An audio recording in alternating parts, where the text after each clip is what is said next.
kondisi kurung sawang. Kondisi kurung sawang kat jino. Dan ngainan yan ba luah je. Awai belang inan. Jino ka aji kurung. Yang kurung yang bertuh bendungan berusaha. Yang syara bertuh bendungan di sawang. Yang banjir lupa raya.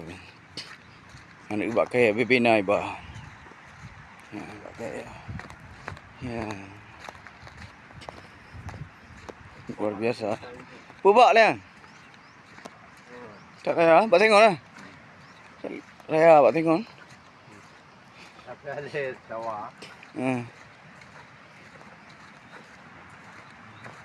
Yang tegak i nan. Ya, bendungan ni. Ya, bendungan. Manpak bertuh rasa bendungan. Hari ni betul kuda ni. Tapi betul sebab kan awal AE gua di Lempu. Banyak i dengan Lempu. I 12 meter banyak. Ya. Lempu Lempu aku meter 4 ni.